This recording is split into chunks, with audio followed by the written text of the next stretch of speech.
you look at our culture today, and the number one thing that's under attack is the nuclear family, right? The Bible tells us. Gender might be under attack. But that itself is attacking the nuclear family. Yeah. And all of it leads back to the nuclear family. And the Bible tells us, honor thy father and thy mother. Hello, everyone watching and listening. Today I'm speaking with a couple of stellar young men, Josh and Nick Alexander, who are both advocates for the Save Canada organization. We discuss their political activity oriented towards Christian ideals and family values, the abhorrent response from administrative busybodies, mainstream media, and law enforcement, the threats and physical violence levied against them, and what their battle really means for Canada and for the world at large.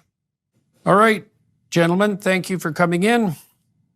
Let's take it from the top. Josh, you can start with this. So you ran into trouble with your school, public trouble with your school.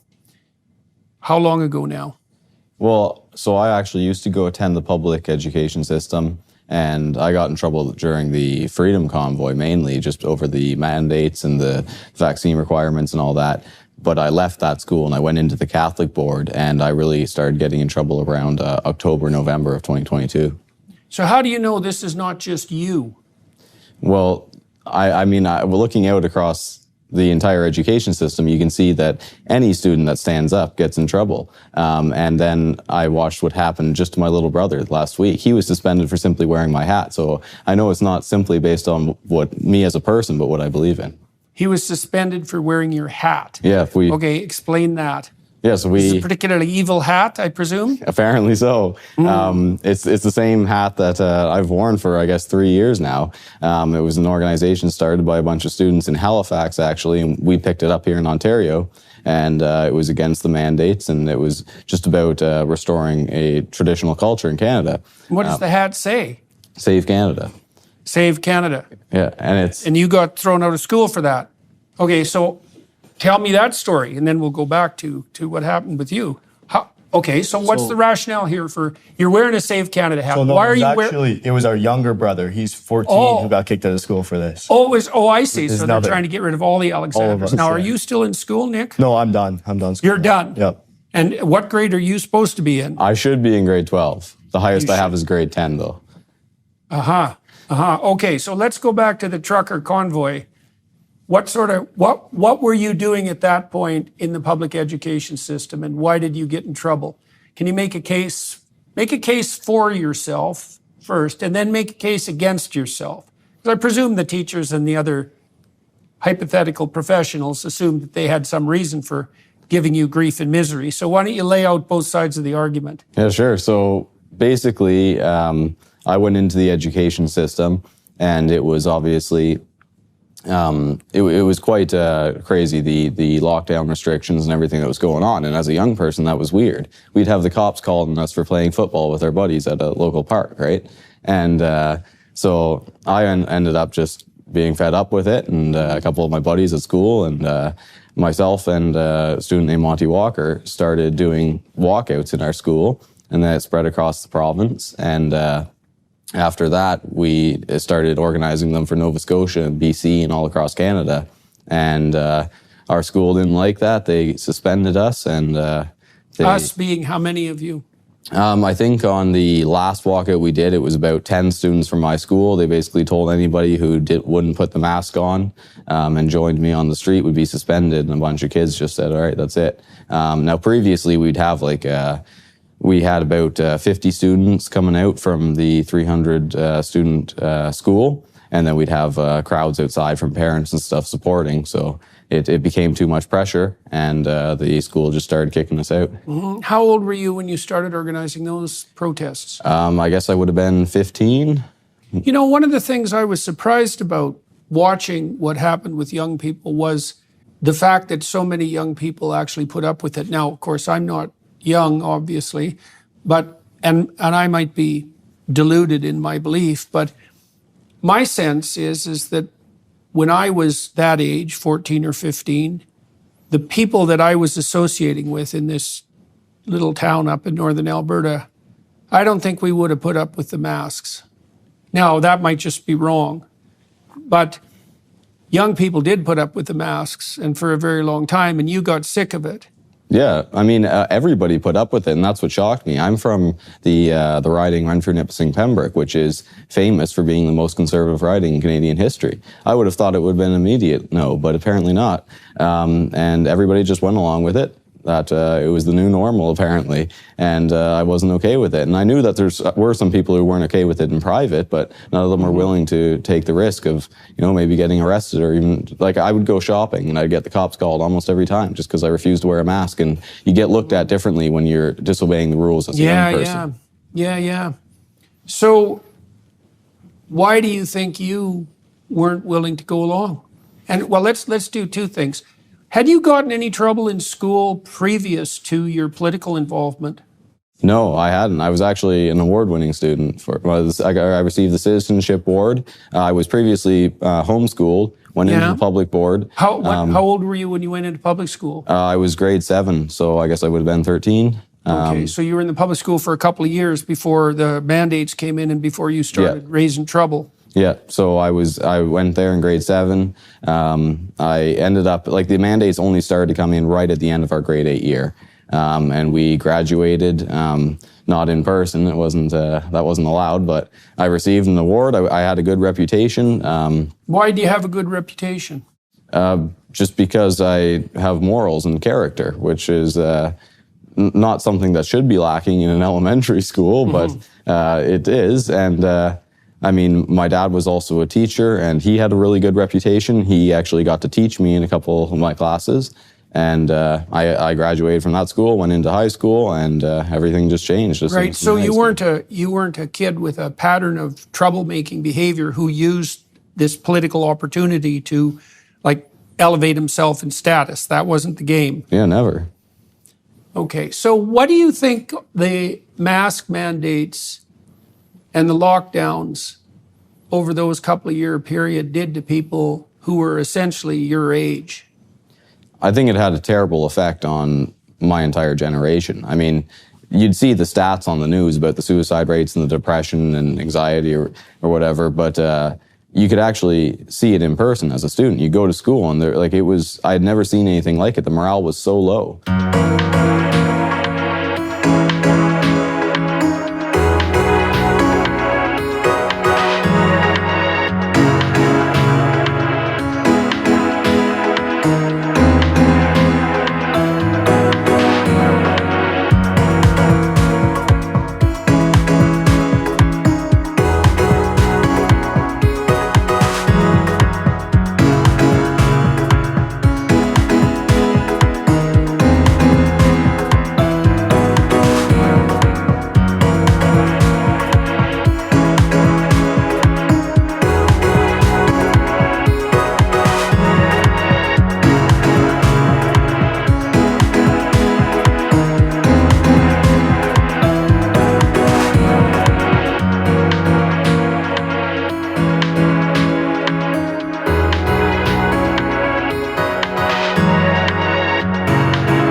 I mean, I guess people just didn't think it would have effect when you take young people, tell them they're not allowed to hang out, even on good terms, and it just puts kids on video games and porn and social media, and that becomes their life, and it's completely unhealthy. Well, I was trying to think about how I would have reacted when I was, say, 15 or so. Man, I remember just my father grounded me one weekend when I was a teenager, around 15.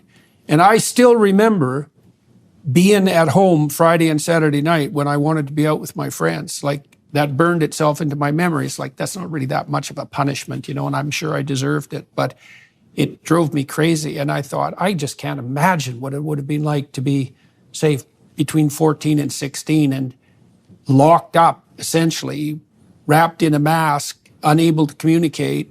It must have been extremely difficult on the dating side of things too, I imagine. For, of course, young people have sort of given up on that in favor of pornography. So maybe that wasn't such a catastrophe, but. Yeah, I know. Like, young people, there stopped being relationships, whether it was dating or just basic friendship. It was all online. That becomes a very serious problem. And then whenever it did return to school, you couldn't see each other's faces. You had to stay socially distanced and all that. And I mean, it may seem like a small inconvenience, and to most people, they just allowed it. But when you understand what the greater plot is, and you're looking at it, I just wasn't able to tolerate it. Yeah, I had don't to think do something. It was a small inconvenience at all. I think it was an absolute epidemic of tyrannical authoritarianism, and as far as I'm concerned, good for you for standing up against it. Okay, so now how did you decide to make your first political move? That was the walkout, essentially? Or so you were going to school. Were you wearing a mask when you were going to school?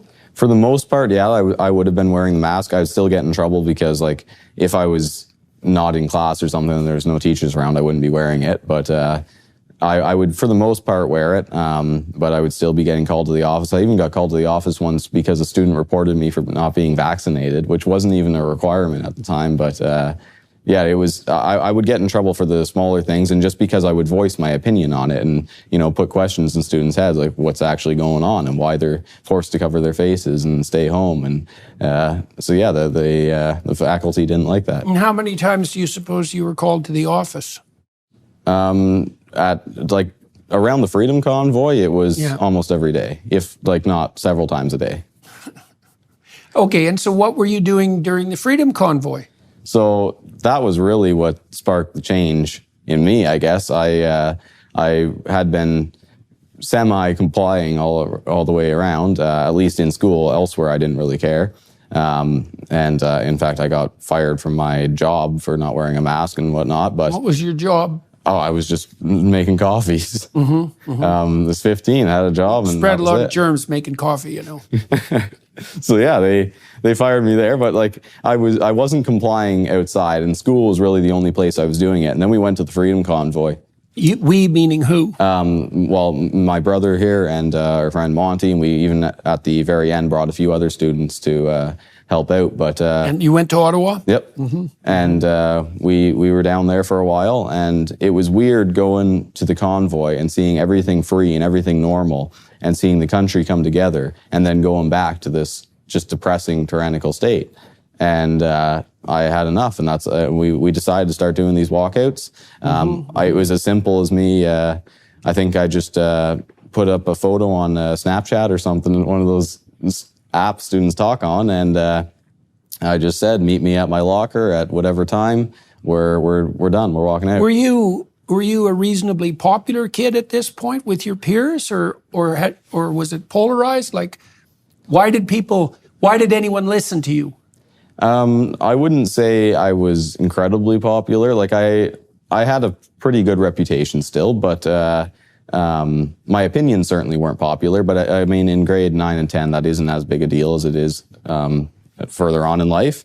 But some students, they did respect me because I was respectful even when I was being shouted at by my principal. And all that. So I just remained calm, and I gave the students the best advice I could. In fact, I would spend hours negotiating with the principals when I was supposed to be in class. They'd bring the board superintendent down to my events, and I would tell them. What were you negotiating? Well, they would, for instance, they wanted to suspend any student that walked out with me. And I told them, look, I'm the organizer of this thing. You're obviously talking to me for a reason and not every other student that's walked out. Suspend me, do whatever you want to me. And each of those students has a right to walk out, and you can suspend me for non-compliance or disobeying authority, but I don't care. I'll take the fall for it, and oh yeah, consequences. You're pretty annoying, fine. that's for sure. Yeah. So Nick, you were in Ottawa too, eh? Yeah, I was. Yep. Okay, now, but when the Freedom Convoy made itself known, were you still in school, or had you graduated by that point? I wasn't in school, so at the end of grade 11, I dropped out and switched to online school because I was running a welding business at the time. So I'd work in the days and do my high school online at nighttime. So yeah, I was doing it online. So what was your impression of Ottawa when you went there, and why'd you go? I thought it was incredible. It was a real break from the tyranny we've been living under. And yeah, it was one of the most incredible few weeks of my life. And had you been politicized at all before that? No, I wasn't especially political, no. And how old were you when you started your welding business, and what is that business exactly? It's Based Valley Welding. It would say mostly agriculture equipment welding. So break a lot of, whether it's harrows or plows, whatever it is that breaks down, I would offer a mobile welding service. And I was 17 when I started that. And is that a business that you're only involved in, or do you have employees? No, Josh is co-owner, as is Monty Walker. Oh yeah, so you can weld too, eh? I've done a little bit. He does the majority of the mechanics. We also like that under that business name. We had all sorts of different jobs going, and we'd just work anywhere and any time we could. This is while you're in high school. Yeah. Yeah. How's the business going? We've had to put it on pause the last couple months. We've been pretty busy with our current situation, but we're looking at getting back into it this fall and firing it back up to life. So how would you characterize your relationship with your brother, and how are you two involved in this trouble you're generating together? Yeah, me and Josh are very close. It's kind of a triune, trying to work in a triune way, me, Monty Walker, and Josh, and running Save Canada and trying to wake up the youth here. I see. Okay. And now, so you posted a picture, you said, on Snapchat, and then you asked people to meet you at your locker, and they met you. This is the first walkout. So walk me through that. Well, yeah. How did you organize that exactly? You said in about 50 kids participated, 1 out of 6. Is that about right? Yeah, I guess so. Okay. Yeah, I had never announced a walkout before, or organized one, but earlier on in the fall, there was a movement going on. I saw it online, and it was a walkout from your businesses and your employment and all that. And I said, I'm doing it. And actually 3 guys walked out with me. So we were 4 guys, and then I think maybe 6 community members came out. And it was really small, but it was just like... That was the first one. This is a small initiative. I didn't start it. I was like, but I'll support it. And I walked out, and a couple of guys followed me. And then months later, we decided to actually organize them on our own. And yeah, I had no idea what it was going to look like. The last one, 3 guys followed me. Right. But I started to hear some chatter and all this around the school, and I'm waiting at my locker at the time, and around the corner I see a bunch of kids holding the Gadsden flag and Canadian flags and all sorts of stuff, and they had signs. It was amazing to see. Yeah, you seem happy about it still. Yeah. Why were you so pleased about that? Well, it was just refreshing to see after watching relationships get strained over the issue, and myself I'd be sitting in the office for like 3 hours a day just arguing when I should be in class learning, and I'd be getting yelled at by my teachers nonstop, and just disciplined constantly. So now you had a bit of a crew. Yeah, and now we're walking out with numbers, and we just decided to go around. I had my crew following me, and we just went to every classroom and said, all right, we're walking out, let's go. and students would get up and they'd follow us out. And So they left their classrooms as you walked through the school? yeah. And how did the teachers and the administrators react to that? Some would yell at me, some would slam their doors, some would, I mean, there was a couple who wouldn't say anything, which I would take their silence as a bit of support, or some of them would even be smiling under their masks while watching the students walk out of their classes, and they didn't mind it all that much. But What percentage of teachers do you think were neutral or on your side? very few. There was very few, but there'd be a couple. And What was there how would you distinguish the teachers who were neutral or on your side from the ones who weren't? nowadays, teachers make it pretty clear what their stances are. They're supposed to leave politics and all that out of the classroom, but they don't. Right. And I basically, the ones that shout at me aren't on my side. Okay, that seems pretty straightforward. Nick, why do you think, what is it about your brother, do you think, that put him in this position? Well, I think there's a few different things that attribute it, but he's naturally a very strong leader. People will naturally follow him, and Why? I couldn't tell you. There's a Guess. guess. He's very intelligent. He's well spoken. Mm-hmm. He's very confident. People follow confidence, especially in a day and age like today, where you look at the youth. There's no Do you think confidence. it's a true confidence? I believe, yeah, absolutely. Do you think he's competent? Very competent. Do you think he's honest? very honest? Very honest. He has a lot of integrity. How did he learn to be honest, do you think? Well, we've had a fairly good role model from our father. Okay, He so set a tell me very high about your standard. father. He's a veteran. He's now a school teacher. He's pastored a church. We started a church when we were younger down in Arizona. He set a very high example for us. He raised us right, I believe, and corrected us when we were wrong. And Do you have a good relationship with your father? yeah, it's a very Both close of you. relationship. Yeah, You respect him? absolutely. Absolutely. Yeah. Absolutely. Well, that's quite a lot of respect. Why do you respect him? Well, I mean, you look at our culture today, and the number one thing that's under attack is the nuclear family, right?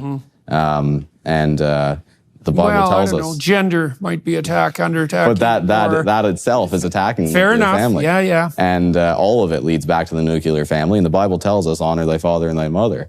And both of them have been excellent role models. And I love them very much. And I respect them. And they're good leaders. And they've stood by me through all this. And now both of them are out of their jobs because of me. But Yeah. So, Nick, maybe you can pick up on that. So, what happened with your parents? Your dad was teaching. When your mom, what was her job? She's also a school teacher. Yeah. So you guys are really in this all the way, aren't you? Okay. So what happened to your parents as a consequence of the political action that you guys started to take? Right. Yeah, well, I believe the board is targeting them merely because of our stance. They want to retaliate in any way they can in our parents' jobs, as government jobs are obviously their first target. So dad was suspended from his job. When? When would this it would have been in last spring. I don't remember the date. I believe it was late spring. Okay, yeah. And a few weeks after, my mom was also suspended. And what was the justification for that?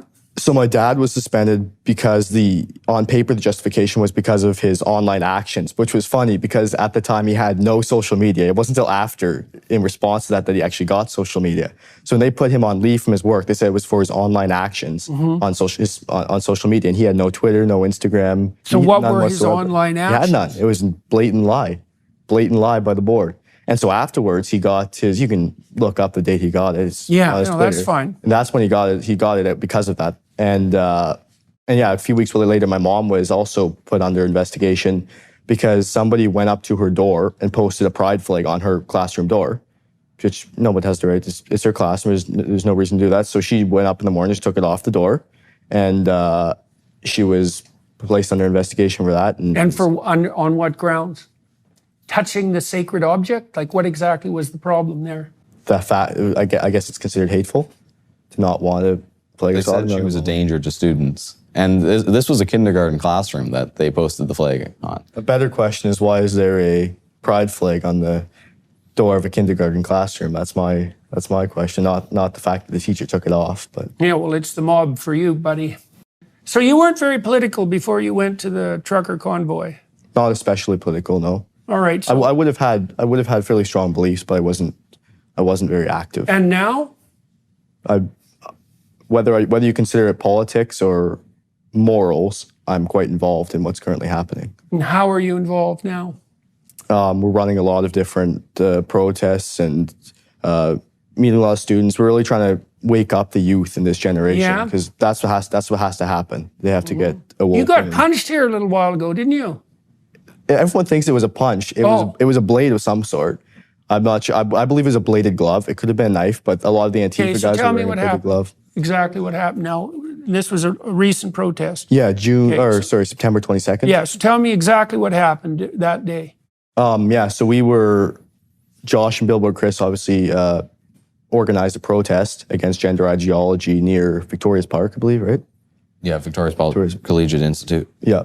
And so we had a decent turnout, not as big as we were expecting, but decent turnout. And there's also a large Antifa crowd. And right off the get-go, so we got to the event maybe 45 minutes early. Mm-hmm. And right off the get-go, about 30 Antifa are across the street. And at this point, it's just me, Josh. Were they all masked up? Masked up, they're so flags, brave, signs, yeah. Yeah. They're really quite a contemptible lot. Yeah. And, okay. So Josh is doing an interview with one of the media companies. I can't remember who it was. We do a lot of interviews. But as he's doing this, there's only about 5 of us there. We're early. And the Antifa crowd comes running up the street, crosses their side of the street, and just swarms us instantly, goes physical right off the bat. Charges into us. Okay, goes physical meaning what? What are they doing? Physically charging into us, pushing us back. And there's about 5 of you guys? 5 of us, yeah. So we're just, there's me, Monty, Daisy Media, a couple veterans for Freedom guys. So we just make a line in front of Josh. He's trying to do an interview. They're clearly trying to get at him. And so we never get physical back. We stand our ground, but we don't punch, we don't respond, we don't retaliate. So they're attacking us. And one of the guys is actually on a video. One of them has a baton. He starts swinging the baton. I caught the baton midair and chucked it out behind me. But so that was how it started right off the get-go. And as this is happening, we're clearly being attacked. The Toronto police are there. And we had a meeting with the liaisons about half an hour prior, and they stated that they had 100 police officers on the ground, 60 public order ready to go to keep things peaceful. So as these Antifa guys are attacking us, we look behind me. I see all the Toronto police drive by, stop, multiple cruisers, guys on bikes, and then look, see what's happening, and speed off, continue, just leave us right there in the street. So shortly after, our crowd really started showing up in numbers. And so how do you explain the fact that the cops left? They don't like doing their job. They never do. Well, it's strange, because you'd think that the police, the natural sympathy of the police would be more aligned with what you guys are doing. You would think, especially after all the events of 2020, but no, not at all. They're very much favorable towards the radical left and the violent radical left. Do you think that's a top-down command? Absolutely. In fact, I've been told as much by certain officers. A trend we've been seeing at a lot of our events is that the officers will make a line in between our crowd and the woke mob, and the officers will be facing our crowd with their back to the woke mob. And they've said they're quite nervous. I have a relationship with a handful of officers, and they're nervous having that violent crowd behind you that knows no bounds, has no moral compass. And no, it's absolutely a command from the top down too. So when you're being pushed and shoved by 30 people, and there's 5 of you, and some of them have batons, let's say, how do you keep your temper under control? I've honestly never had a problem, or very rarely have a problem getting my temper under control with that. Okay. They test you sometimes, I'll say that much. But I think in the end, it's more important that we stay grounded on what we believe in and in truth, and take the high ground as opposed to the violent ground that they're taking. That's an easy thing to say until there's 30 it can people be pushing difficult, you and but, yeah. being as provocative as they possibly can. I mean, and you haven't broken that before, eh? You haven't let your temper leap out and. I have lost my temper, but I haven't lost it in public. You haven't lost it in public. I'm a human. Well, congratulations. I think we've all lost our tempers here and there. Yeah. But you haven't lost it in public. How about you? No, I mean, there was a clip that got aired on Fox News a while back. I was in Alberta, and That's never good. BLM and Antifa surrounded me outside of high school, and they just started throwing me around. They were punching me. A kid tried to set me on fire. They were choking me with my, I had a cross on my neck and they were trying to choke me out with it. Oh yeah, that's symbolic. One of the ladies, with the BLM leaders, Taylor McNally, I believe, went into the back of my pants in this struggle. Anyways, the police run in, they arrest me, but I just had my hands up in the air while they're doing this. Like there's not much you can do because my goal isn't to run in there and fight with crazed activists. I want to get through to students and I want to be a responsible role model to them and be able to bring them the truth in a way that they will listen to it. So when a student watches me get attacked, not retaliate, continue to talk to them while I'm being attacked, and then get arrested, be told if I come back, I'll be charged With? Breaching the peace. Oh yeah. They interrogate me about what scripture I'm using and stuff. What do you mean they interrogate you about what scripture you're using? So they arrested me while I was handing out Bibles to students, and I got attacked. The police ran in, arrested me after watching what had happened. I had my hands in the air getting thrown around, and then they had me in custody for a while and started asking me about which verses I was using and whether I had violated a conflict bylaw regarding the alphabet community. And Violated it how? By using verses that would target that community. And so that was a complete... That's fun. Yeah, that was a complete free speech violation, but... No, it's worse than that.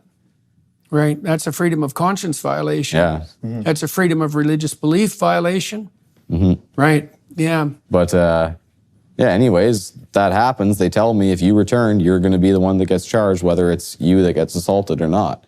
They even told this to my lawyer. Whether it's you that gets assaulted or not. Yeah, they said no matter what. They said even if I don't get assaulted, if I do get assaulted, no matter what, if I step back, if I walk back towards that school, I will be arrested. And I knew that I had to make a decision there because I'd been there 4 minutes. These students were walking out. It was a walkout called the I Stand with Josh Alexander walkout, and it was organized by Liberty Coalition Canada. These students have come out all the way across the country to support me. I flew down to see them and to visit with Pastor Arthur Pulowski. And anyways, I go to see them, and I get arrested 4 minutes later. So I wanted to return. 4 whole minutes. Yeah, I lasted 4 whole minutes in Calgary. And then Calgary has a pretty woke mayor, yeah, to say the least. And the Calgary Police Department's just brutal. But anyways, I get released from custody. They tell me if you return, you will be arrested. And I said, okay. And keep your damn Bibles out of here. Yeah, and they told my lawyer, they said, so yeah, if Josh just leaves the premises now, we shouldn't have to arrest him again. We won't have to talk again. And my lawyer said, okay, talk soon. So Right. I grabbed my Bibles, I went down the sidewalk, and even more students, hundreds of students come out now because they've all seen me get arrested, with the police now following me as I get closer to the school. If I get within their boundaries, they'll take me down. And just before, I was going to walk right in, and just before I crossed that line, the whole crowd rushed towards me, and I started getting attacked again. But I was in a location where I was able to maneuver around a little bit more and get students to talk to. And we were there for hours just talking to them. And they are able to respect your opinion more so when they've seen how much of a risk you'll take to express it. Who's more likely to respect your opinion? Students. And just how confident you are in portraying it. And so I would certainly say that was a success. But had I lost my temper, it would have just completely failed. Okay. One thing with today's students is they will follow anyone with, like I said, confidence and courage. That's really lacking in today's generation. So any youth with that, they will follow. Okay, so let's go back to when you got cut. All right, so you said you guys were there about 40 minutes before this particular demonstration. That was at Victoria Park? Yeah, right near Victoria Park, yeah. Okay, and that was, do you remember the date of that? September 22nd. September 22nd, okay. So you showed up early, there wasn't very many of you, you guys got rushed, the cops were ignoring you. you were getting shoved around and Yeah, pushed. that's how the day started off. Okay, so continue from there.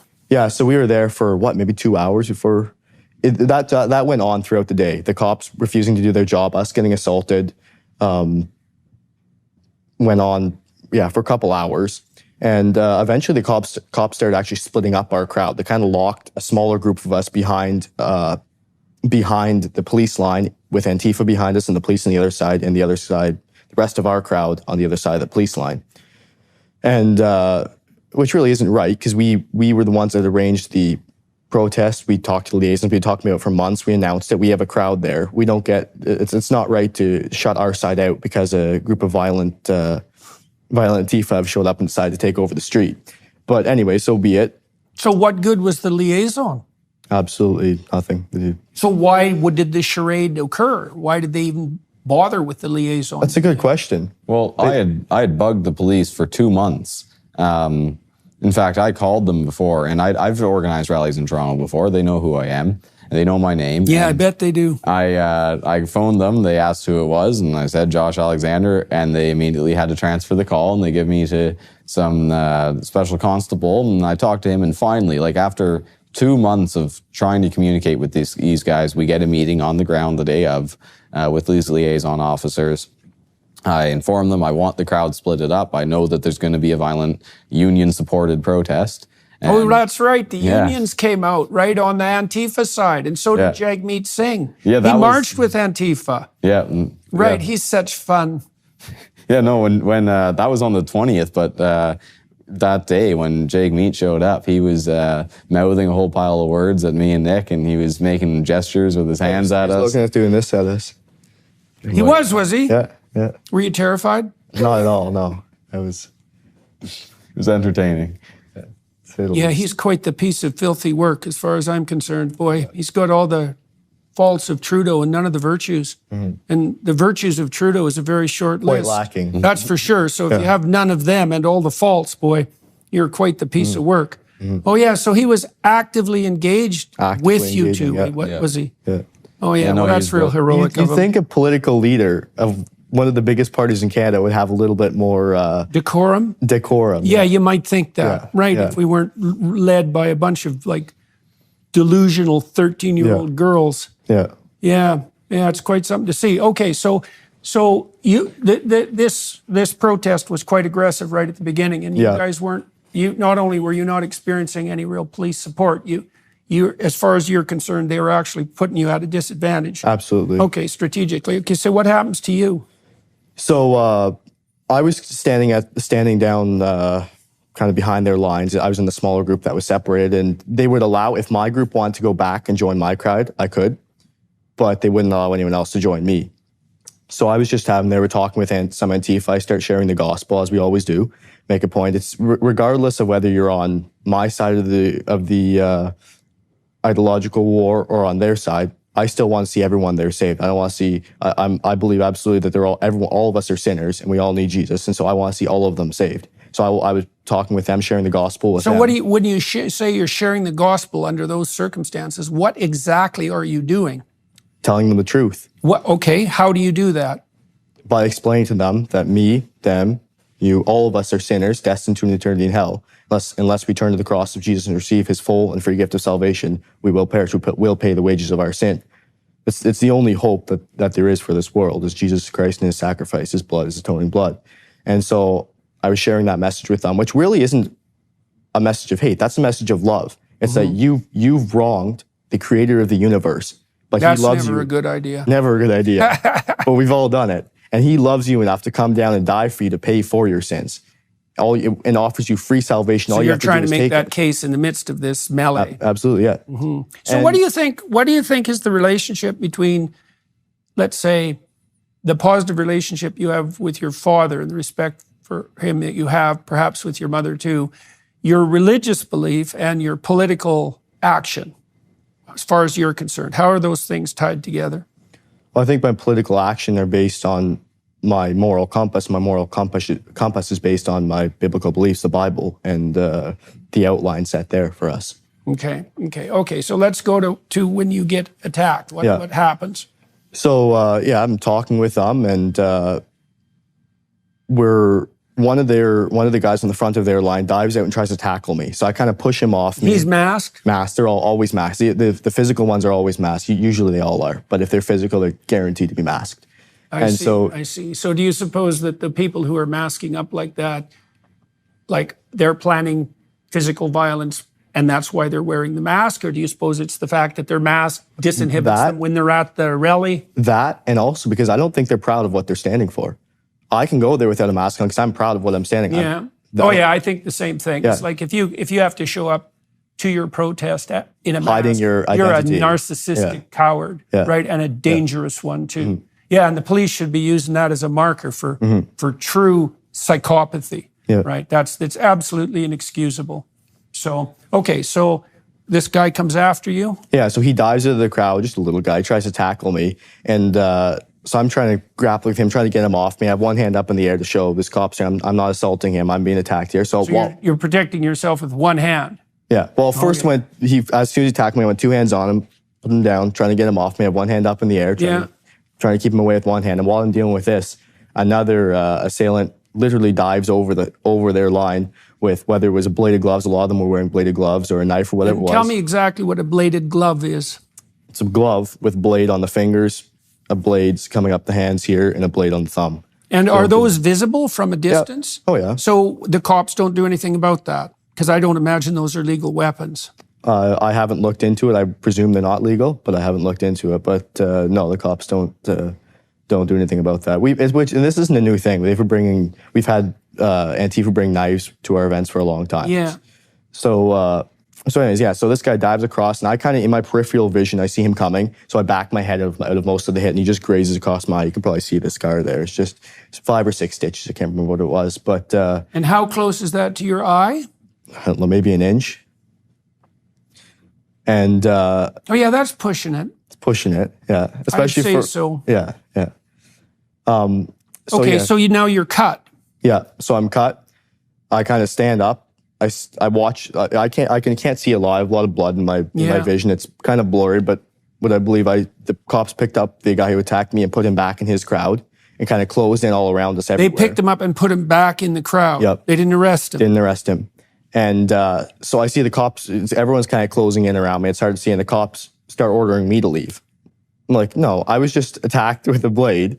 I'm going to stand there. And how did they do that exactly? A particular officer came up to you? Like, how did they order you to leave? Yeah, well, they started out, do you want medical attention? I said, no, I'm all right. I'll just keep doing what I'm doing. Perfectly polite. And another officer walks up. If you don't leave, I'm going to arrest you. So I said, I have every right to be here. I'm going to continue standing here and talking. I'm on a public sidewalk. Every right to be there. And so I continued talking, continued sharing the gospel to members of the opposing side. And there's this one girl on the other side that I was talking to, and it was like she almost snapped. I saw it in her eyes. It was like what I was saying was registering with her. I don't know if it was the fact that I just got attacked, I'm covered in blood, and I'm still trying. Well, that would add a little more drama. It would a little more drama to it, yeah. And so it seemed to hit home. So I just continued talking to her, and there's a veteran beside me. We call him Wild Bill. He's a combat veteran. He's airborne, and the cops tell him to leave, and he says he's not leaving my side. And at this point, he's bleeding too. So what they did is they had an umbrella, and they broke the umbrella off. It had a spear point like that at the end, not an actual spear point, but very pointy umbrella.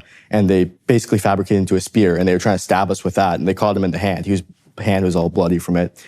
And so the cops tell him, if you don't leave, you're going to be arrested. And he says, I'm not leaving his side. Don't imagine they were scaring him that much. No, I think he's seen a lot worse than Antifa and the Toronto police. But so yeah, they arrested him, placed him under arrest, and then 30 seconds later placed me under arrest. And did they tell you what the charge was? Well, that's a funny thing. So at the time, they told me it was obstruction. Obstruction of what? That's a general charge, obstruction of justice. How exactly, I don't know. And then when they went to book me into the cell, to the holding cell, they told me it was breach of the peace, and they told the crowd that it was for assault. For assault? Yeah, so put that together. Okay, so they trot you off to jail, and so you're wondering what's going on, I presume? Yeah, I mean, I was on the ground here trying to do interviews, and somebody runs up and they tap my shoulder. They tell me that Nick is being assaulted on the wrong side of the line, and he's trapped. Wrong side of the line, meaning? Meaning the police have like excluded him in with the counter protest, and like he was saying, they blocked off certain members of our crowd, and at the time it happened to be him and Wild Bill. So I run over there, and Wild Bill. He's a character. This is ridiculous, man. You guys, Wild Bill and Billboard Chris, and the Alexander brothers, right, out there causing trouble. So yeah, I run over there, and I tell the police, I say, who's in charge here? Is there a sergeant? I need to talk to somebody. And they all just stare blankly over my shoulder, as they always do. And finally, like, I have a megaphone, so I just start using that to make it very clear. There's cameras, there's reporters all around me, and I'm like, I need to speak to a officer in charge.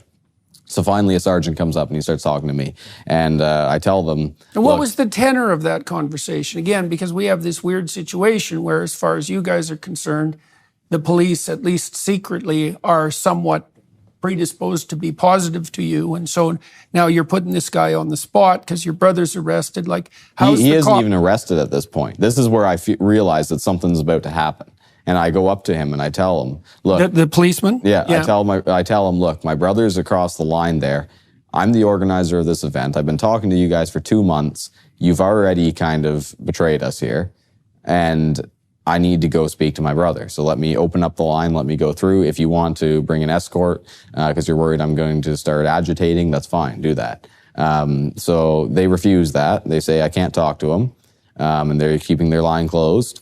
And why can't you talk to him? They don't give an answer, they never do. But I walk away and I tell them, look, something's going to happen, you've been warned.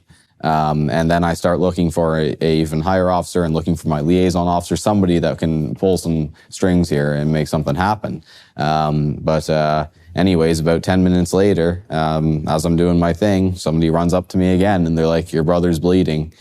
So I go over there and I see the blood pouring down his face, and I asked the cops what happened, and I was pretty mad at the time, but I hadn't lost my temper. I was still fully under control, and I'm actually still conducting interviews while doing this.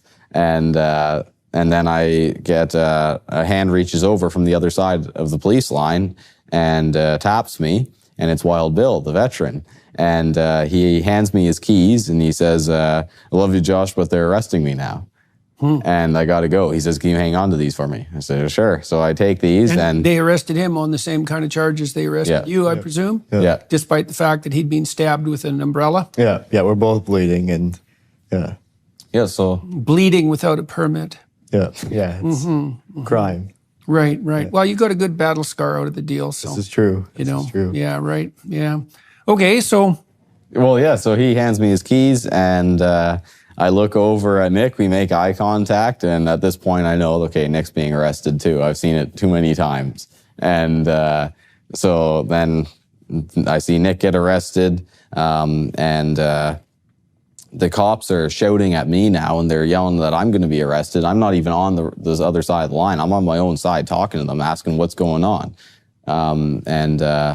Anyways, they arrest him. They throw me around. They actually grabbed me and fired me into a young lady while I was talking to them. The police did that? And anyways. So what do you mean exactly? Explain that in a bit of detail. So you're standing there talking to who? The police? The police, yeah. Okay, then what happens? And they start to move Wild Bill and Nick towards the paddy wagon, which is, they have to break through their own line. They have to open up their line, let the officers take Nick and Bill through. And as they get closer to the paddy wagon, I'm talking to the police, and there's some that are just standing around. There's some that are walking with the escort. And anyways, one of them just grabs me. I was wearing a vest and a dress shirt. He grabs me from the vest and fires me into this young lady. They start shouting at me. They were telling me I was going to be arrested. Why do you think he did that?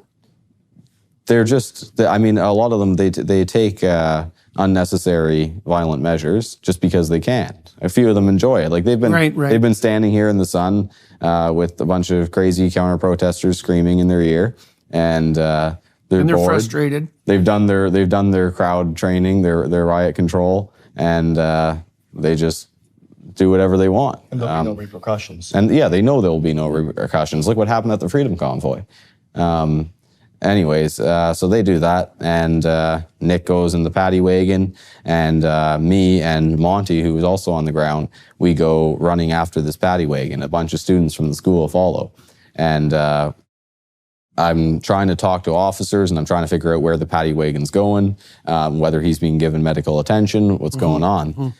So anyways, Monty actually on... Were you worried about him at that point? Well, yeah, I mean, it looked pretty bad at the time. Well, I couldn't face tell if it bleeds was the a lot. eye. Yeah, Blood. Yeah, There's a lot face of bleeds a blood. lot. and there was a pool of blood on the sidewalk where he was standing. So he was littering. Maybe that was the charge. So Monty runs all the way down the road after this paddy wagon, all the way to the police station. He followed it the entire way. I followed it right till it was like around the school, and there's a pile of students chasing the paddy wagon, and reporters and other police, and I'm like, okay, Monty's going to follow that. I'm going to go back and talk to the police, try to get charges, try to figure out transportation, get my crowd under control, and give them an update. And how many people were there for your protest? I want to say it was a couple hundred. Yeah. Like usual, there was a large counter protest, but we definitely outnumbered them. Well, that you had day. all those union people there. Yeah. But we outnumbered them, and then when the students came out for lunch break, it was much bigger. Anyways, we start running. Now, was Singh at that protest, or when we talked about him earlier? Singh was at the Million Man March on 2 days beforehand. Yeah, okay. Right. And that one was in Ottawa. But I start doing interviews. I finally get through to an officer. They refuse to file any of my reports. I tried Your to make, reports being what? I tried to make an assault report, and I tried to inquire about a family member's arrest and see where he was being held, because I was his only point of contact at the time. And they refused to talk to me. So that went on for a while until I wouldn't give up. I kept following them, and I have a megaphone too, and a whole pile of students that are echoing whatever I say. So we're just You're hard to continually ignore. Yeah, it was hard. It was impossible. So finally, after they have all these cameras on them, they know it's a really bad scene, and they finally send me another officer, and they give me his where he's being held and what he's being charged for. And they told me it was breach of the peace and assault. So, anyways, I just went about. I addressed the crowd again, and we tried to visit him at the station after the event was over. And I got on first, as we're walking up the steps to the stairs of the police station, the security guard locks the doors on us. On the station that's open 24/7.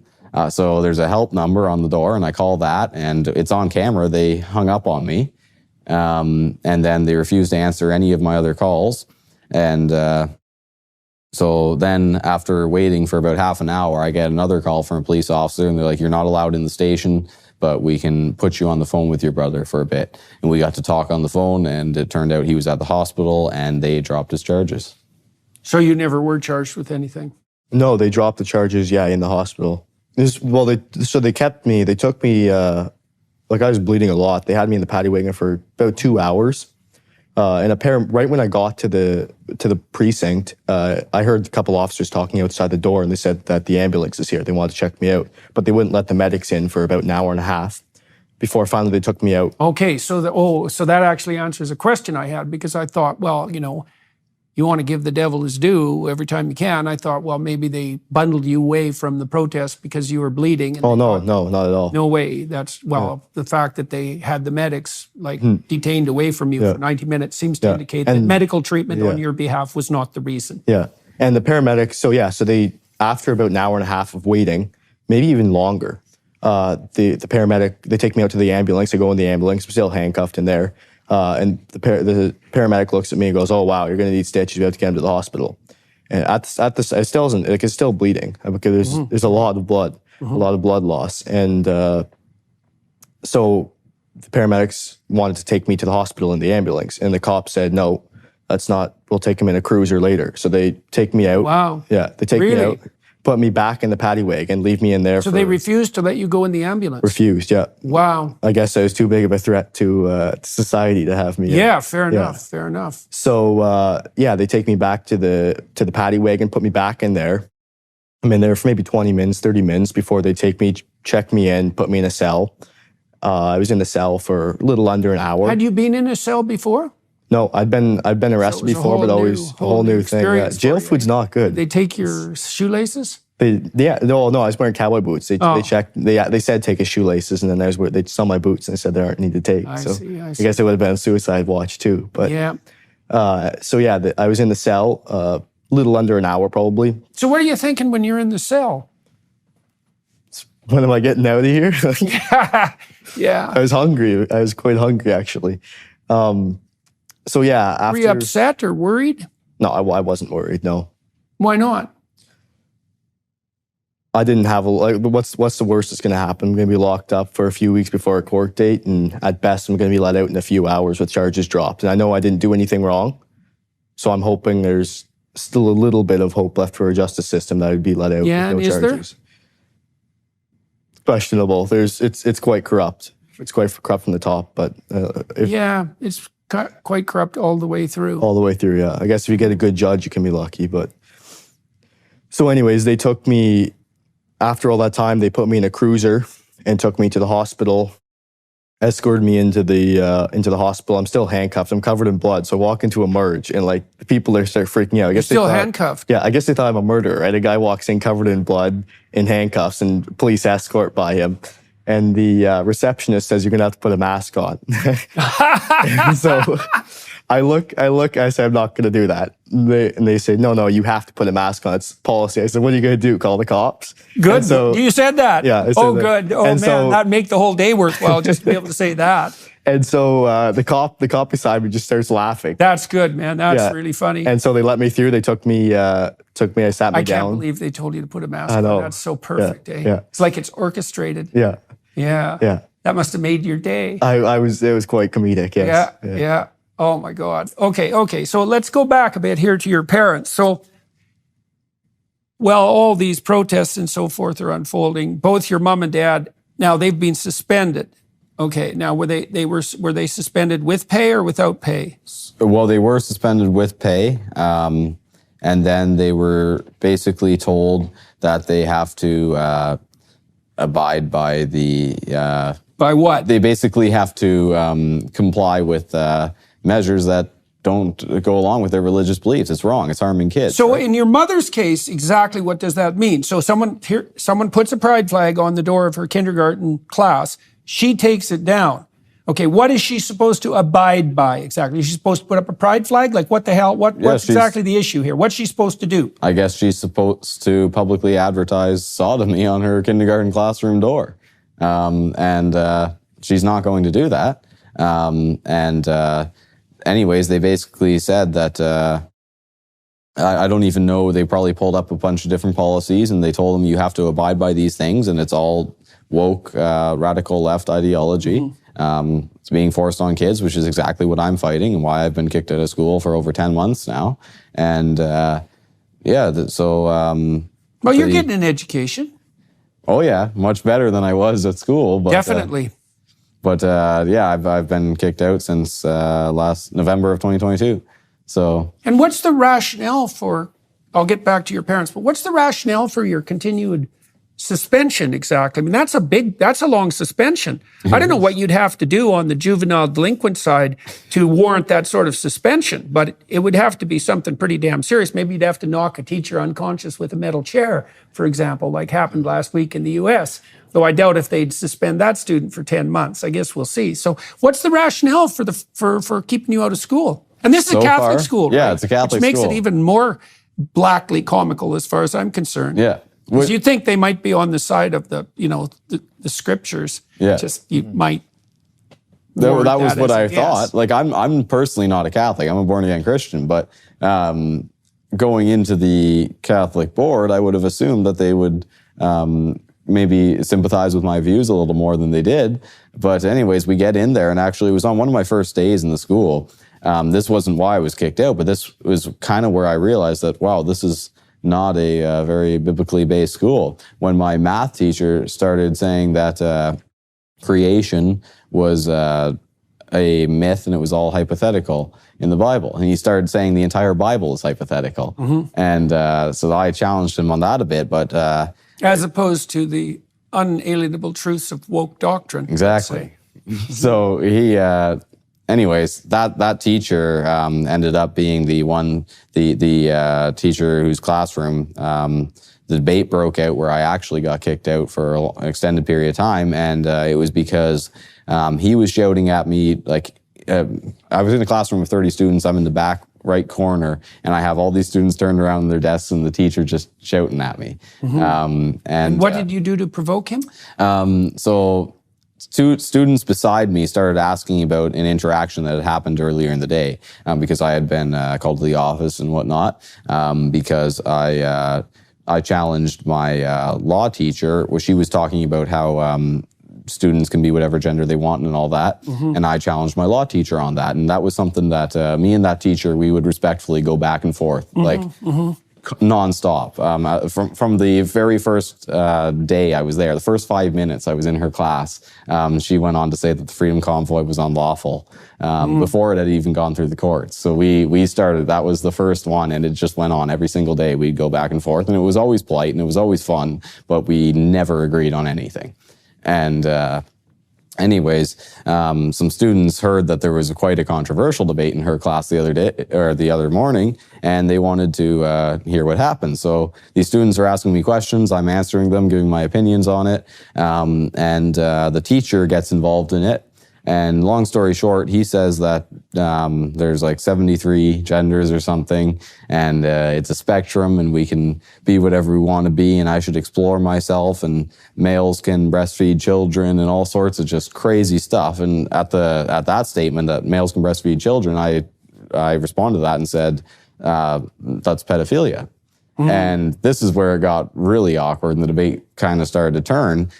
He said, what do you mean that's pedophilia? And I had to explain to my entire math class that my math teacher was defending and promoting grown men forcing a baby to suck on their nipples. And I'm in the math class. So it's completely ridiculous, and it's a pretty awkward topic to be having with all these students watching. And anyways, he starts to get like really agitated because now I've used a fairly strong term. And he tells me that I'm just really not tolerant, and I need to be more thoughtful of my surroundings. As it turns out. And I don't think tolerance is a virtue. It's the virtue of those without morals, right? And so I don't believe in tolerance, at least not to the level that it's at today. But anyways, I ended up quoting Mark 10:6 in response to a student who I've now learned after the fact identified differently, stood up out of their chair, pointing their finger at me, like walking towards me, shouting in math class, saying that I need to be more open-minded and people can be whatever they want to be. Mark 10:6, what's the Mark verse? 10:6, I said, God created them male and female. And it's that simple. And I said, look, I don't have a problem with you identifying differently, or anybody, but that's up to them. The board should not be pushing that. Teachers should not be promoting this stuff in their classes and lying to their students. It's harming children. And I said, you have your right to do whatever you want to do in private, but don't bring it up with students here. And it certainly doesn't change biology in reality. And anyways, that was it. That was the verse that got me in trouble. You out, eh? And they said that I was bullying that student by saying that. Oh yeah. And yeah, so that allegation has been going on for 10 months now. Okay, and what's the rationale for the duration of punishment? I guess you haven't learned your lesson. Is that so it? Actually, at this point, they know that they can't justify kicking me out for 10 months. So what they did is they suspended me for indefinitely. They called it to an end after 20 days and said, look, Josh can return to school if he abides by our conditions. And their conditions were that I would be banned from math class, I would be banned from religion class, and I wasn't allowed to speak to any students who identified as something other than what they were born as.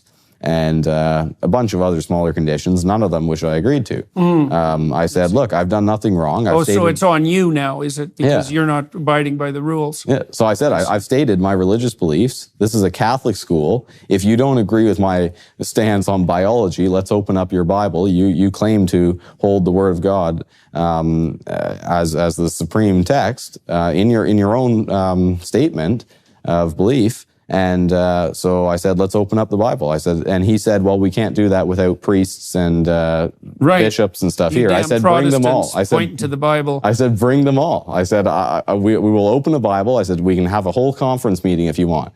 And I said, we can do it Monday. And he said, no, we're busy then. Tuesday, Wednesday. And we went through an entire week and he wasn't busy once, or he wasn't available once apparently.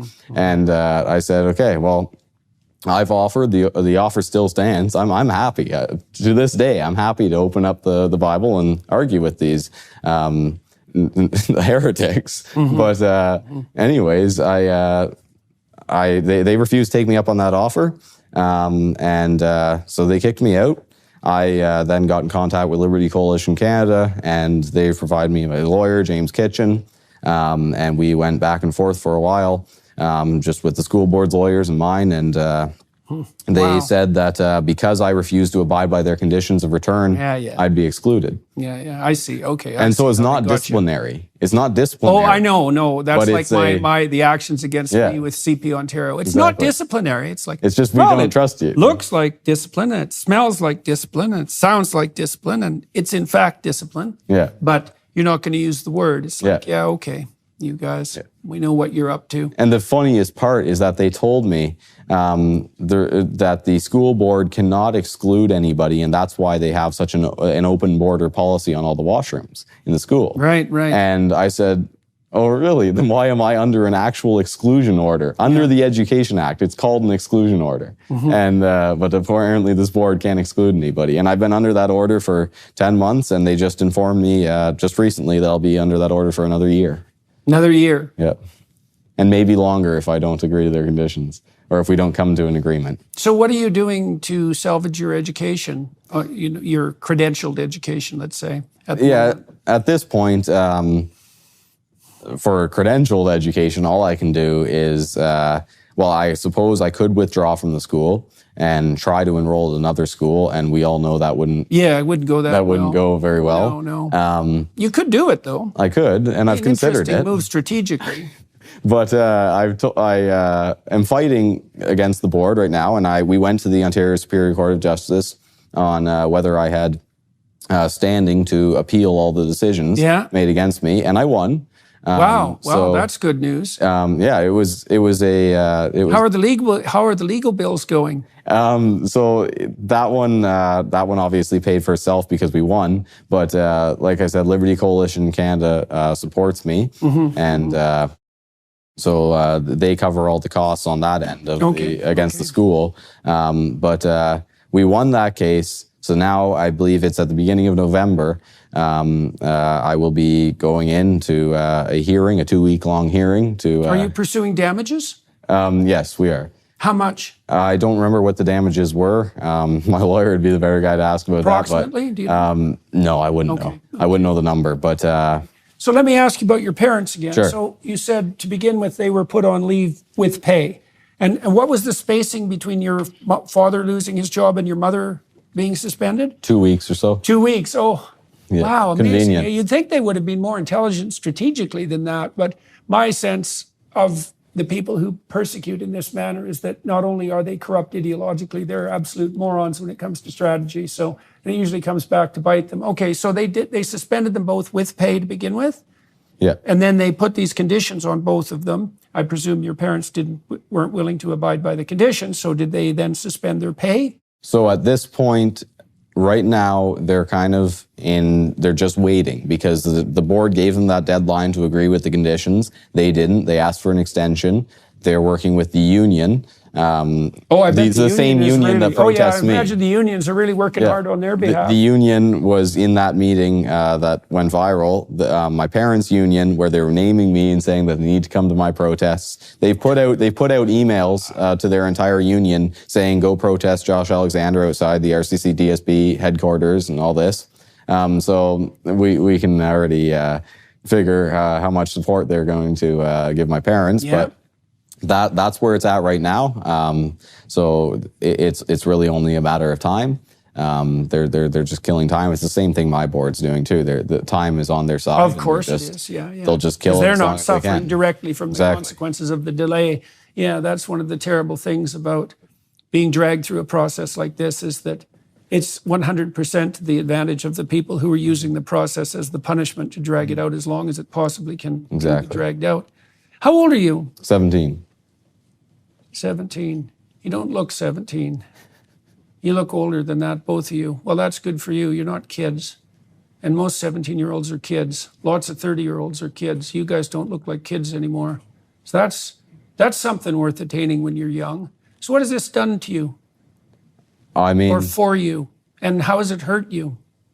Well, I mean, it's changed my life in every aspect. Like everything has changed. I'm no longer working the same jobs I would have been doing. I'm no longer in the education system. All my other supposed peers are still in the system and just going about their regular life, and unfortunately complying with the idiocy that's going on within the board. And I mean, okay, what sort of circle of friends do you have around you, or did you have around you? You've got your brother, you've got Monty. Yeah, I mean, after all this, and after we've been challenged on a national level, I like to keep my circle small, only the people I would trust with my life, right? Yeah. And so that's certainly not many. I mean, I don't have any friends from either of my schools. You don't, eh? No. Why is that? Well, I mean, at my Catholic school, I'd only been there for maybe, I went in there September, got kicked out in November. Okay, so you didn't have a chance to really build a peer network. I didn't know too there. many students. I already had a reputation as the convoy kid. They actually, the kids at that school nicknamed me Freedom. And well, there's worse nicknames. There are, exactly. So, like, I had a reputation. Kids were kind of nervous around me for some reason. And I just never pursued friendship that much because I knew that education's ending soon. I just had different goals. And I guess in that manner, I kind of kept to myself. But yeah, no, like I also just seen what the education system produces, and I'm not impressed with it. It produces docile, weak, pathetic excuses for what should be people that are just beginning to go into the world and start their life and start their family. There's no ambition. Well, ambition, that's all part of that patriarchal oppression. Yeah, like everybody's getting married at 30 and divorced at 35. And childless, divorced at 35, Talking about the education system, I think, correct me if I'm wrong, I believe Diogenes, who's the founder of the Cynic philosophy, I believe he was, and he said that the education of the youth is the foundation of a country. So if that's the foundation of our country, we've got a giant crack line running right through ours, because not in good one shape. of the things that really struck me to the core, I would say, when I started lecturing publicly and being exposed to a much wider range, not so much range, a much larger number of people, was the degree of demoralization, especially among young men. Now, of course, if you demoralize young men, you also demoralize young women, because, we're in this together. And the degree to which that was the case was really quite shocking to me. And, and I thought it through. I mean, boys in particular, they get pilloried when they're very young because their play preferences don't match up with the idiot, what would you call it? False calmness of the typical classroom. So that's a big problem. And then, of course, anything that's heterosexual is suspect on the grounds of power dynamics, essentially. Any ambition is associated with patriarchal oppression. And if you manage to escape all of that, well, then you're destroying the planet. So that's basically your destiny as a young man, right? And any avenue of enterprise you might pursue in terms of ambition is suspect, because all ambition is power, and then all enterprise is evil capitalism. And, you're pretty much left with no out. And so, so that's demoralizing. And I think it's purposefully demoralizing, because if you believe that human activity is intrinsically destructive socially and with regard to the biosphere, then you want to demoralize young men. So what? So they sit around and do nothing because that way they're like involuntary Buddhists, you know. And their only virtue is harmlessness. Of course, that's not a virtue. Exactly. And if you're part of the elite, if you want to tighten the tyrannical grasp on society, so to say, what's the first thing you want to do? You want to soften the men, because that's going to be your biggest resistance right off the bat. If you're looking historically, it's the young men who will be most resilient to oppression. And so a direct attack on their masculinity is the... So you guys are now trying to, you talked earlier about trying to work with young people. And so what are you doing exactly? What are your goals and how are you organizing that? Well, our main, recently, we've used our platform, like you said, to just go to schools. And that, I mean, whether you consider it a protest or an event, whatever, we're able to interact with students and we're able to... So walk me through a typical event now. How would you organize it? Well, yeah, How do you pick a school? I'll have a student reach out to me or something on social media. Yeah. And how can they do that?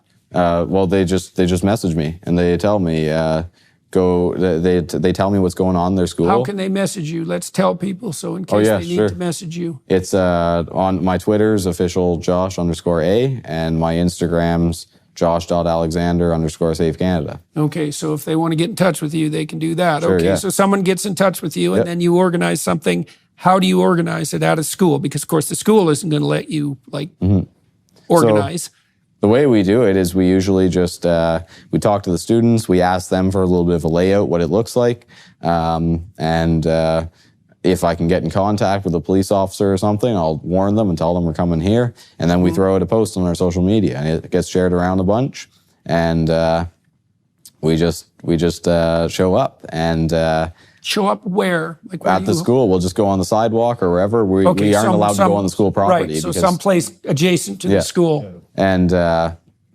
many of those events have you done? Quite a few. Yeah. Are they growing?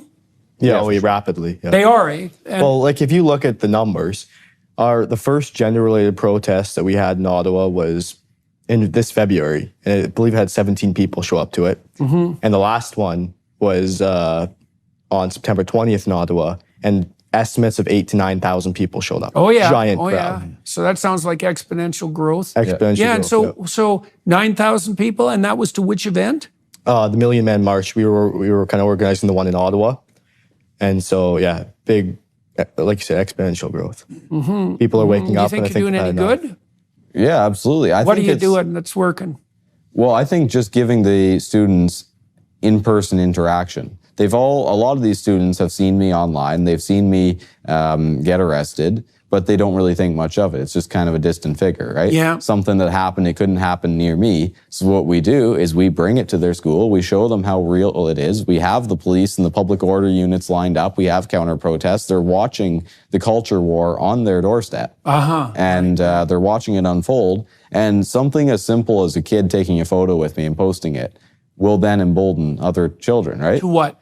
To what? To speak up, because all of them are afraid, or even just in private, in discussion with each other, to share their opinions. Right. They're all so afraid. How many provinces have you done this in? So far, most of what we do is in Ontario, but I did one in Alberta. That was in Calgary?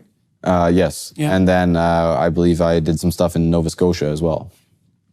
Are you building an organization underneath this? We're working on that, but it's been so busy. It's just like we're trying to just be able to run our events at the time, and with all the court dates and stuff. I mean, I've been arrested 3 times just since February. The first one being at my high school, and then he's been arrested 3 times as well, and Monty's been arrested. I mean, it's ridiculous. None of us have any criminal charges because we're innocent, but innocent. But it's like that matters. But it's that's why you're being arrested, by the way. Yeah. Well, putting a subsidiary organization underneath you might be a good priority because you could multiply your efforts. You know.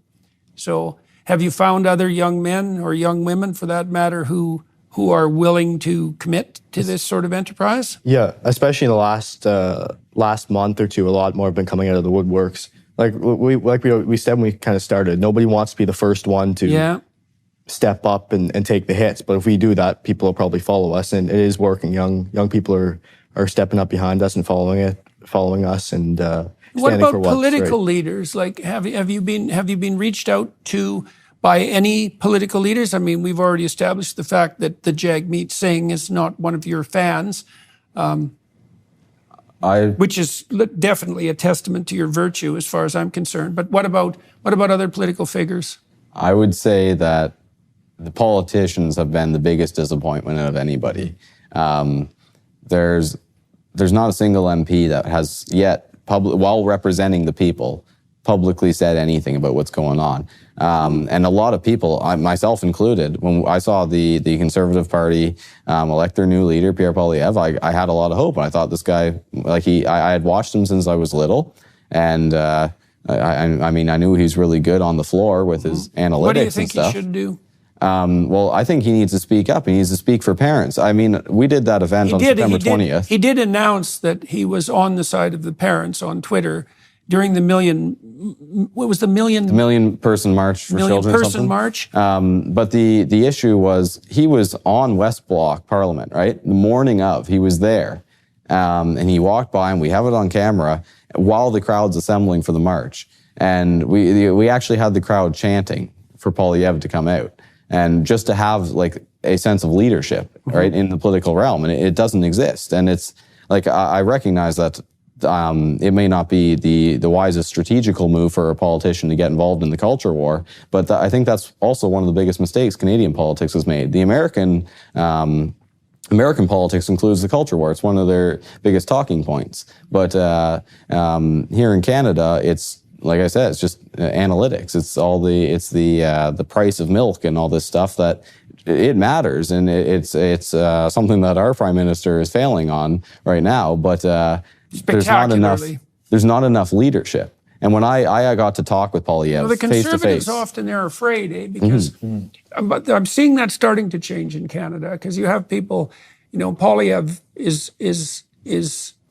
showing more spine than Conservatives have in the past by a substantial margin. He's starting you have Danielle Smith in Alberta and Scott Moe. They're also pushing back to a fair degree. But, for a long time, the Conservatives were intimidated, I suppose, partly because the leftists are very good at eliciting guilt, and also because of mob tactics, and it's the same thing, is that a Conservative would stand up and say something that was relevant to the culture war, and then that particular individual would get mobbed, and being mobbed, as you guys know, is no picnic. And so that tended to put them back on their heels, the combination of guilt and, let's say, fear of the mob. And there is reason to be afraid of the mob. I mean, I know 100 people now who've been publicly excommunicated, let's say, and the vast majority of them responded like they had contracted a near fatal illness.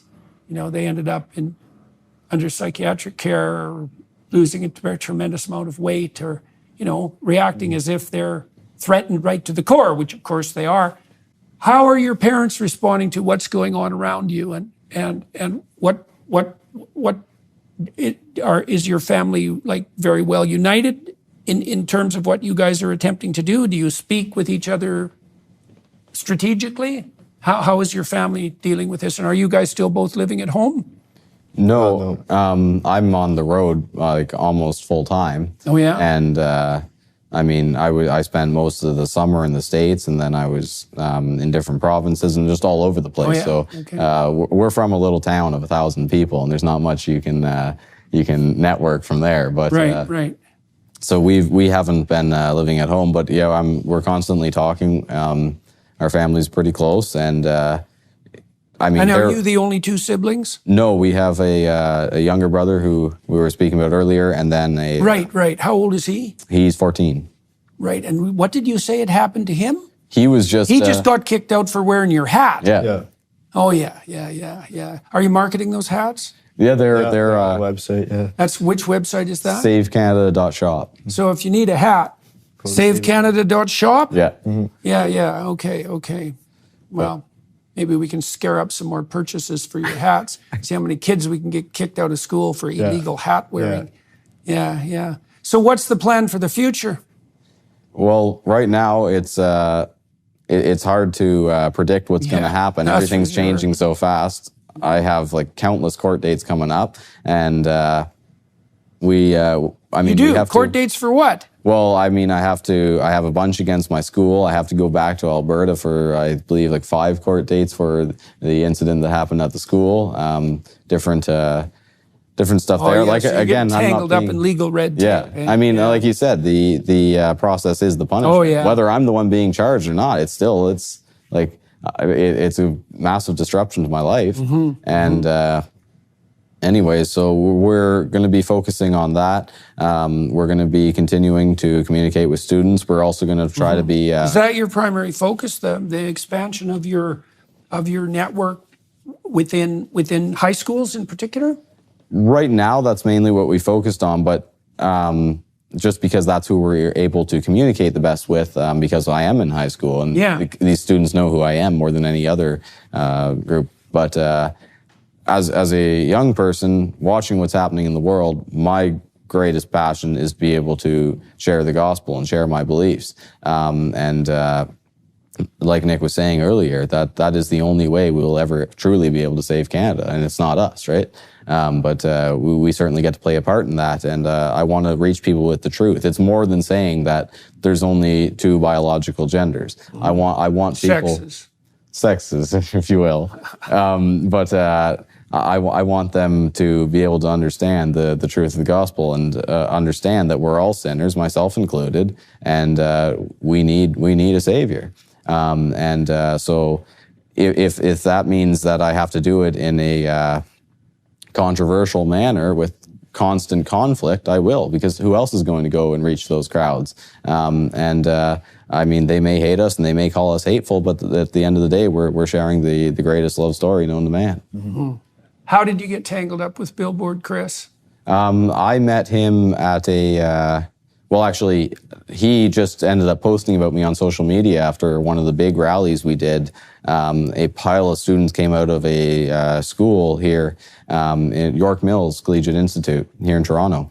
And there was a photo that went really viral of hundreds of students in a circle with me, and we were handing out Bibles and praying together and stuff. And this was just happening outside of a Toronto school, which was the belly of the beast here in Canada, right? Yeah. And so that was certainly encouraging, and it went everywhere. And Chris saw that, and he reached out to me, and we decided to do an event together. And this was around the same time where his assault in BC really went viral. So, what do you think of Billboard Chris? I like him a lot. He's something that our country lacks, which is a father that cares. Yeah. He is a role model that young people could use. Do you have any idea how he decided to wear a billboard? Like when I want to hear that. I'll tell you. So when I was about your age, the guy with the billboard was like a running joke, right? Because he'd be the crazy guy out on the corner, and the sign on there would say, the world is ending, and repentance is nigh, the world is ending. And it was a joke, right, to wear a billboard like that. And it was a joke that everyone knew, an old joke. And so now we have Billboard Chris with this billboard on. So what motivated him, and what do you think he's up to? Yeah, so basically what happened is he was watching what's unfolding, and contrary to what most fathers did, he said, okay, I actually want to do something about this. And his first move, I believe he has daughters, and he didn't like it. And his first move was to put up a billboard that said, I love J.K. Rowling. Right. After she spoke out. Right. Was that in Vancouver? Where did he do that? I believe it. I want to say it was in Vancouver, but I'm not positive about that. Right. So he rented a billboard space. And it got removed after a day. It was too controversial. And he tried all sorts of other because billboards. What has J.K. Rowling done for the world? And so they kept getting removed. So he said, you know what? I'll be the billboard. So he just put it on himself. And he'd go out and he'd start conversations, and it blew up quick. And it blew up really quick. Yeah. He came from nowhere and became very famous very rapidly. It was a smart move. I see. So he decided to be the billboard because they couldn't take him down, or at least not so far. Yeah. So now the event how did you guys jointly organize the event that you were at together? he just reached out to me. I said, look, let's go to a school together. That's what I've been doing, and it's been garnering support, and you've been on the other side of the country going viral too, and imagine the effect we could have together. So we put out this event, and I rarely do this, but we announced it like 2 months beforehand. And that gave time for people to book flights and stuff, and it was really starting to pick up a lot of support online. And sure enough, the day came, and I had never organized a protest where our crowd outnumbered the counter protest. And it did. And we had a massive crowd. And that was where? Was that in? That was in Ottawa. That was in Ottawa. And is that the one that Singh opposed? No, that was, this was back in June. Singh opposed the one in the Million Man March just on the 20th here in September. Okay, so the one that you did with Billboard Chris was before the Million Man March. Have you been in touch with the organizers of the Million Man March? Oh, yes, yeah. No, who are those organizers? Who's doing that? It's an organization called Hands Off Our Kids that started it. And I actually first met them at the event me and Billboard Chris did. They all came out, and we got to meet them, and I've been in communication with them. I think they're just concerned parents, from what I know. People that are sick of watching our country go under. Hateful, concerned parents. As Trudeau would say. Right. No, he didn't say that, apparently, apart from the fact that it's there, like, on his Twitter feed. Yeah. Right? So I actually think the fundamental problem, technically speaking, is that the faculties of education have a hammerlock on teacher certification. And the faculties of education have been for 60 years, arguably the most intellectually corrupt faculty in the universities. To call their research appalling is to barely scrape the surface. The faculties of education generate one idiot piece of society-damaging pseudoscience after another. And they've been doing that for decades. And they attract the worst students who are in teaching for the worst reasons, often because they're confused and don't know what else to do, sometimes because they're pretty happy about the fact that they get 2 months of summer vacation. Dreadful academic records. Their standards are dismal, to say the least, and they're unbelievably woke. And yet, they have a monopoly on teacher certification. The fact that conservatives haven't woken up to this, or even classic liberals for that matter, is a kind of miracle of stupidity. It's the same in the United States.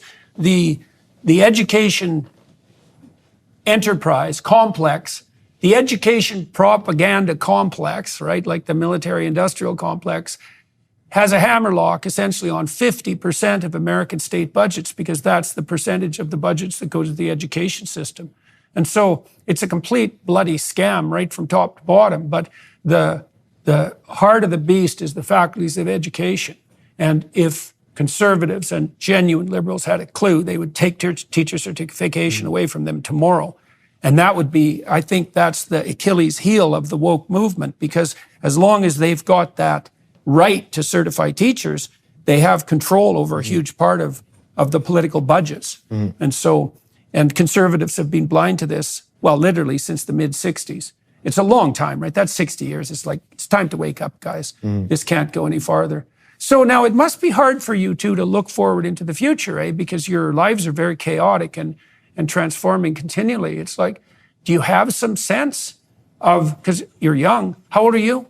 19. 19. So you guys are both very young. Like, what would your lives, they're never going to be the same. So you can just forget about that. But that could be a huge advantage. It's like, if you could maneuver your way through this properly, carefully, what do you see yourselves doing a couple of years down the road? Where do you want this to go if you could manage it properly? That's kind of the question I get asked so much. And like you said, our lives are so chaotic. It's really hard to tell. Yeah. I don't know where I want to go, and I'm kind of searching. Right now, my goal is to learn as much as possible while I'm young and improve myself for whatever is to come. What do you want to learn about? Anything and everything, really. I'm constantly got my nose in the book now. So, I've got a great reading list online, you know. I'll have to take a look. Yeah, there's about 150 books. I just finished your book. You did? Yeah. Which one? Your first, 12 rules? 12 rules, yeah. Oh, yeah. But Yeah, no, like I'm just trying to learn as much as possible, and whether I continue doing what I am right now on such a public scale, I'm happy to do that, and I'd just as happy be okay to never see a camera again, right? But I mean, it's really about where the Lord wants me, and I'm how do you decide what to do next? What guides you? Well, I mean, I have role models in my life, people I respect who I can ask advice for. Right, And I can also, I mean, I spend a lot of time praying and stuff. And how just do you trying do that? Just through reading the Word and just praying in general and keeping a relationship and understanding and trying to learn the Word of God as much as possible. So I've been thinking about prayer in relationship to thought. So I actually think that thought is secularized prayer. So because here are the components of thought, okay? So the first thing that has to happen if you're going to think is you have to have a problem, okay? And you have to admit you have a problem, because why think otherwise? I don't think there's much difference between admitting you have a problem and adopting a stance of humility or being on your knees, so to speak, symbolically. It's like, I've got a problem, I don't know how to solve it, I'm looking for, so that's a lack in you, obviously. I'm looking for a solution. Okay, so that's the next thing, is you're looking for a solution. You have to put that question forward. Now, this can even happen with people who are purely secular. So the next thing that happens is you formulate the question, and then you open yourself up to something approximating revelation, as far as I can tell, as you're contemplating the problem at hand, and an answer will arise. Now, that's a mystery. People will say, well, I thought up the answer. It's like, well, why didn't you have the answer to begin with if you were capable of thinking it up? Where'd the answer come from? It's like, well, I thought it up. That's not much of an explanation there, buddy. The answer appears, and then you have to critically assess it, right? That's testing the spirits, you might say.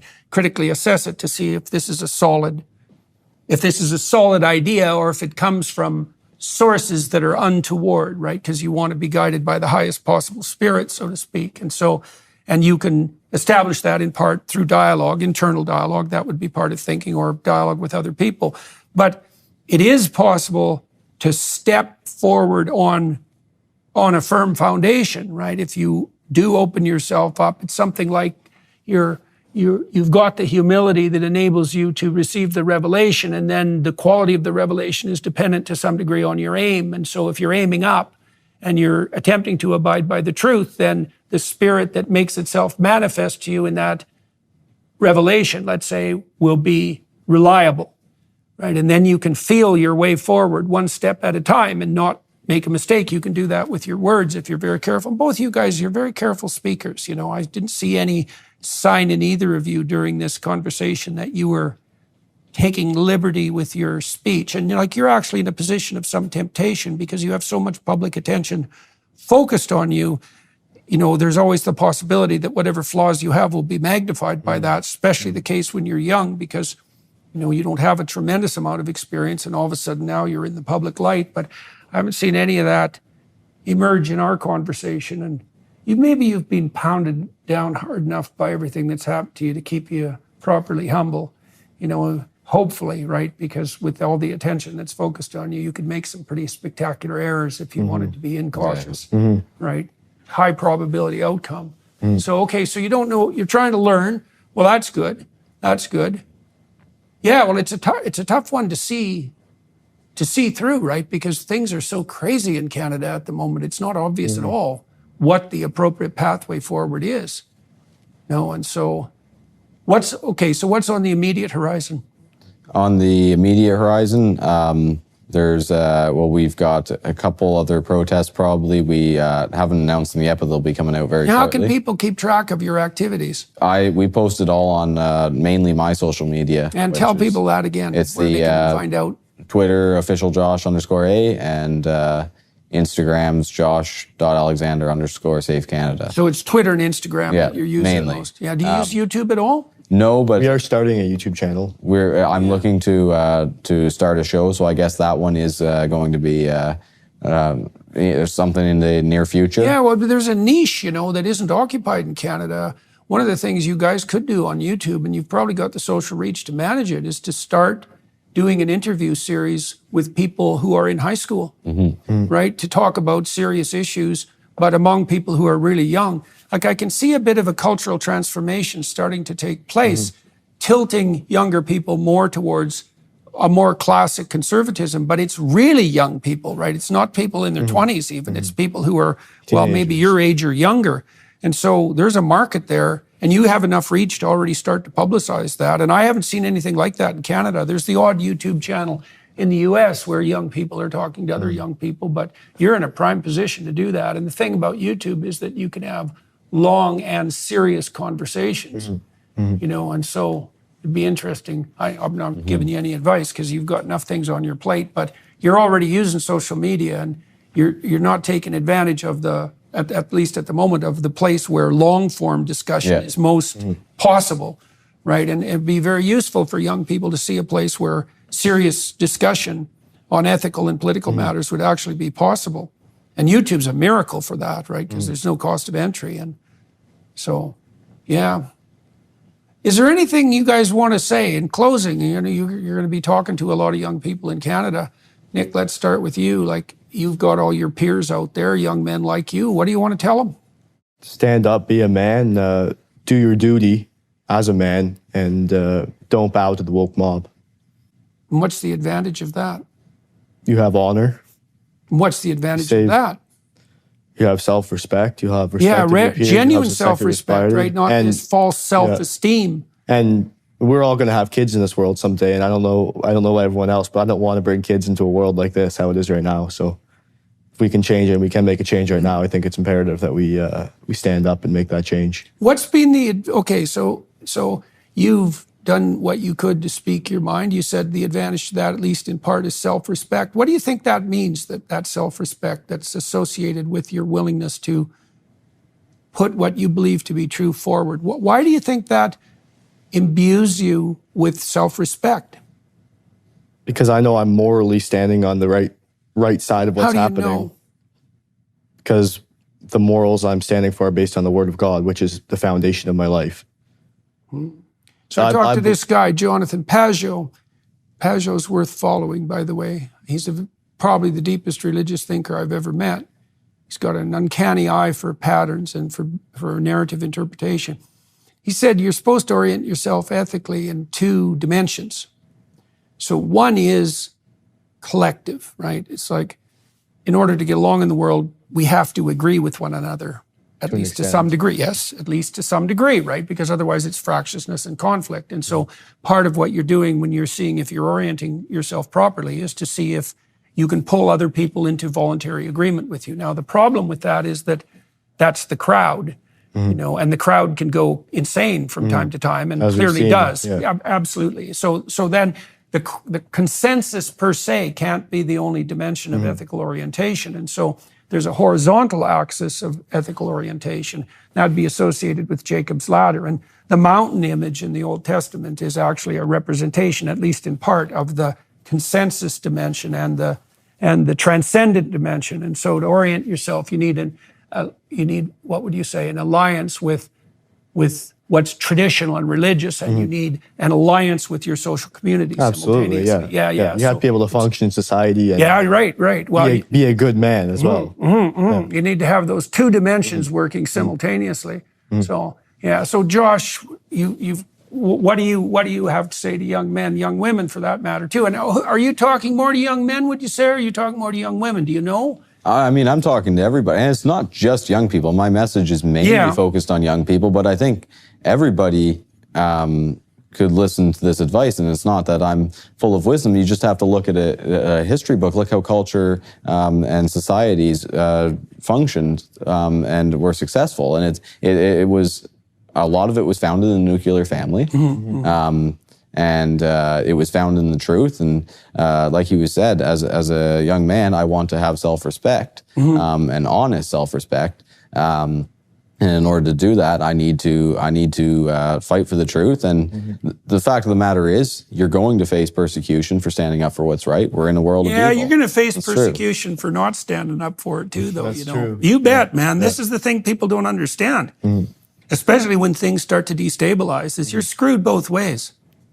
Yeah. And so you can just accept that and think, well, fine, then I'll stick to the truth and I'll take my chances with that side of the equation. And there's no trouble-free pathway through life. You can just dispense with that idea instantly. This is why the security seeking that people engage in when they don't say something when they have something to say is so counterproductive. It's like, well, if you keep your mouth shut, you won't get in trouble in the next 10 seconds, but the next 5 years might be kind of dismal. Yeah. Right, as everything you love falls apart and you pull everyone along with you into the cowardly abyss, it's like you might as well just say what you have to say right now and get it over with. Yeah, it's suffer now or suffer later, right? Yeah, it's suffer now somewhat with a certain degree of honor, let's say, or suffer much more and much more invisibly and with a lot more people later. Yeah, that's a stupid deal. Yeah. So, yeah, and you sacrifice your soul on that pathway too, and that's not a very good idea.